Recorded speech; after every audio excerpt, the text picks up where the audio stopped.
बाजार के जाने माने दिग्गज वेलेंटिस एडवाइजर्स प्राइवेट लिमिटेड के फाउंडर और मैनेजिंग डायरेक्टर ज्योति वर्धन जयपुरिया सर हमारे साथ कार्यक्रम में हो रहे हैं शामिल।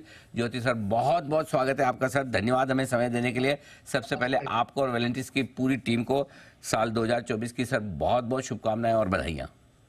आपको भी 2024 की शुभकामनाएं। अच्छा साल रहना चाहिए मार्केट के लिए।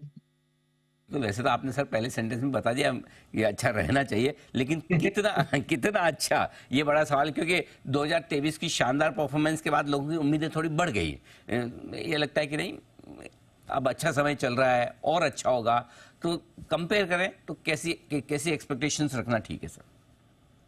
नहीं देखिए, 2023 में जो रिटर्न्स आए वो एक्सपेक्टेशन नहीं रखना चाहिए इस साल, क्योंकि दरअसल यही होता है कि कई बार है ना, रिटर्न फ्रंट एंडेड हो जाते हैं, कभी बैक एंडेड हो जाते हैं। तो एक तरह से फ्रंट एंडेड हो गया। आपने देखे तो निफ्टी में भी पिछले एक साल में 20% का रिटर्न आ गया है।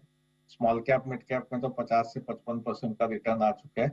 तो उस हिसाब से एक कंसोलिडेशन का दरकार है मार्केट में। लॉन्ग टर्म के लिए अच्छा रहता है कंसोलिडेशन हुए तो, क्योंकि हर एक है ना, एक रैली के बाद एक थोड़ा सा पॉज चाहिए कि भाई अपने भी यदि भागते हैं तो एक बार सांस लेने के लिए अपने को थोड़ा समय चाहिए। तो एक तरह से मार्केट पॉज हो जावे, सांस ले ले तो अच्छा रहे, कंसोलिडेट हो तो अगली है ना दिशा की तरफ जा सकता है। तो इस साल रिटर्न थोड़ा कम रहना चाहिए, पर उसमें कोई ऐसे घबराने की बात नहीं है कि भाई लॉन्ग टर्म भारत बहुत अच्छा कर रहा है, अच्छा करेगा। तो इस बार पोर्टफोलियो बनाने का मौका मिलेगा, लोग को थोड़ा पैसा रखना चाहिए। मार्केट जब गिरे तो है ना खरीदना चाहिए, उस टाइम नहीं घबराना चाहिए।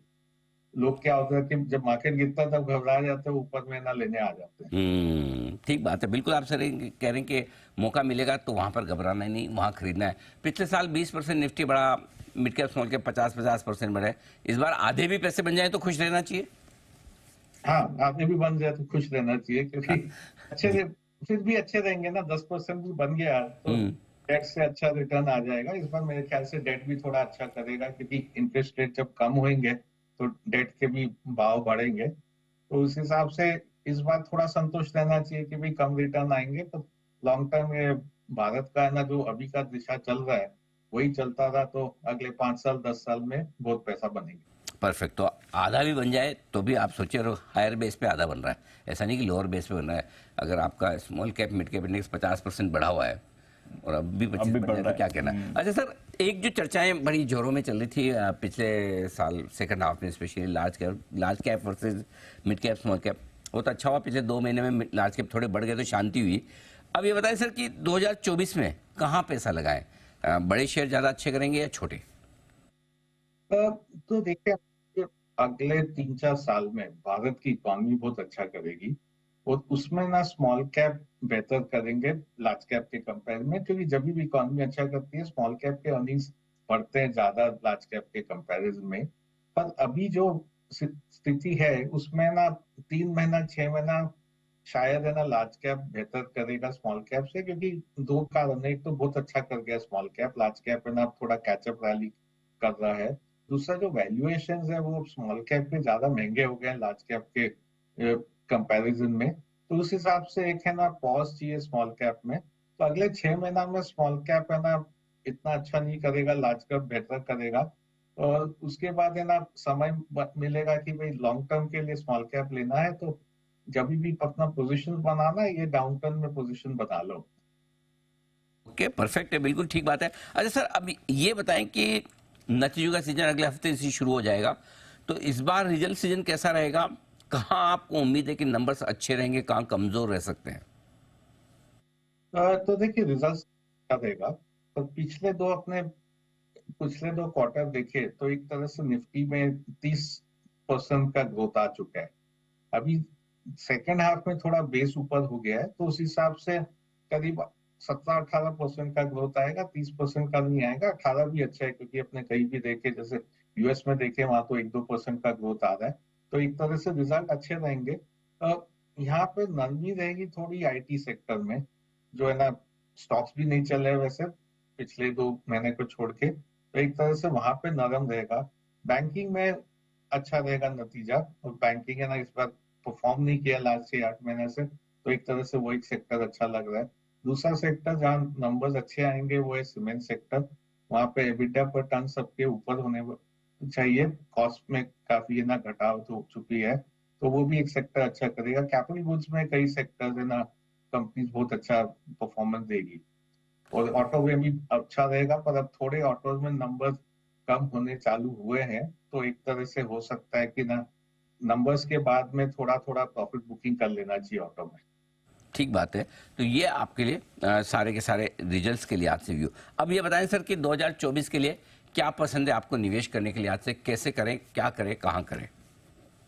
तो देखिए हम लोग का जो थीम रहा है अभी तक, वो जो कर रहा है कि बाय लोकल अवॉइड ग्लोबल। अभी भी है ना यूएस में ज्यादा क्वेश्चन मार्क है इकोनॉमी का।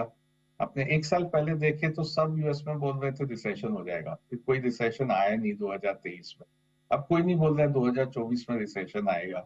तो हो सकता है कि ना 2024 में यूएस इकोनॉमी थोड़ी मंदी रहे, रिसेशन आए चाहे नहीं, पर काफी धीमी इकोनॉमी रहे। तो उस हिसाब से अभी भी लोकल इकोनॉमी, भारत की इकोनॉमी अच्छी लग रही है। सब डोमेस्टिक प्लेज ही खेलना चाहिए।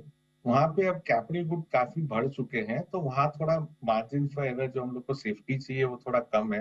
बैंकिंग एक सेक्टर है जो पिछले 6-8 महीने में परफॉर्म नहीं किया है, और नतीजे भी अच्छे आएंगे। वैल्यूएशन भी एक तरह से रिलेटिवली बोले तो वैल्यूएशन भी सस्ते हैं, तो एक बैंकिंग सेक्टर पे जरूर ध्यान देना चाहिए, और वहां पे ना काफी पैसा बनेगा। दूसरा, सीमेंट अभी तक हम लोग को अच्छा लग रहा है, वहां पे डिमांड भी अच्छे है। और है ना दूसरा जो होएगा कि कंसोलिडेशन काफी देखने मिल रहा है उस सेक्टर में, और कंसोलिडेशन हरदम लॉन्गर टर्म प्राइसिंग के लिए अच्छा होता है। तो 2-3 कंपनी छोटे वाले ना खरीदी गई है, और मेरे अनुमान है कि अगले 6-8 महीने में एक तो और कंपनीज बिकेगी, इसमें छोटी कंपनीज काफी बिकेगी, बड़ी कंपनी खरीदते जाएगी। तो देखे तो टॉप 3-4 प्लेयर्स का मार्केट शेयर काफी बढ़ जाएगा। मेरे ख्याल से टॉप 2 का ही मार्केट शेयर ना करीब 50% आ जाएगा। तीसरा सेक्टर जो अच्छा लग रहा है हम लोग को, जो है ना 1 साल से हम लोग बात कर रहे हैं, वो फार्मास्यूटिकल। तो उसमें ना शेयर प्राइसेस थोड़े ऊपर गए हैं, पर अभी भी सेक्टर अच्छा लग रहा है। नतीजे अच्छे आते रहेंगे अगले 3-4 क्वार्टर में फार्मास्यूटिकल के, तो वो भी एक सेक्टर है ना 2024 के लिए अच्छा लग रहा है। ओके, तो बैंक, सीमेंट जैसे शेयर आपको बड़े पसंद है। यहाँ पर बढ़िया एक्शन बन भी सकता है आगे चलते हुए 2024 के लिए इन सेक्टर पर। कोई ऐसे है सेक्टर जैसा आपने कहा कि बाय लोकल अवॉइड ग्लोबल, तो अवॉइड क्या करना है सर? तो एक जो हम लोग अवॉइड कर रहे हैं वो है मेटल्स। तो मेटल्स क्यों अवॉइड कर रहे हैं कि ज्यादा एक तरह से अपने देखे तो चाइना, यदि स्टील का देखे, एल्यूमिनियम का देखे, 30% 40% पूरा मार्केट चाइना में है। चाइना की इकोनॉमी पे सबसे ज्यादा क्वेश्चन मार्क है। अगले 3 साल देखे तो मेरे ख्याल से पूरे ग्लोबल में सबसे ज्यादा रिस्क चाइना का है, कि वो काफी 20 साल से इतना अच्छा ग्रो कर रहा था, अब उनका ग्रोथ इंजन एक तरह से बंद हो गया है। तो वहां पे जो इन्वेस्टमेंट स्पेंडिंग हो रहा था, रोड बन रहे थे, घर बन रहे थे, सब एक तरह से बंद हो गए, क्योंकि डिमांड ही नहीं है। तो ये जो मेटल में वो सबसे बड़े कंज्यूमर है और सबसे बड़े प्रोड्यूसर भी है, वहां पे थोड़ा क्वेश्चन मार्क रहेगा कि चाइना धीमा इकोनॉमी हो गया तो क्या होएगा। इसलिए मेटल एक सेक्टर है जो हम लोग अवॉइड कर रहे हैं। आईटी दूसरा सेक्टर है जो अभी अवॉइड कर रहे हैं।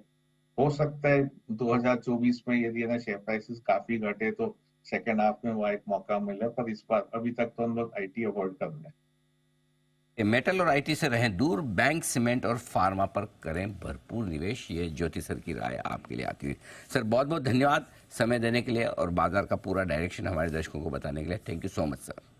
थैंक यू, धन्यवाद।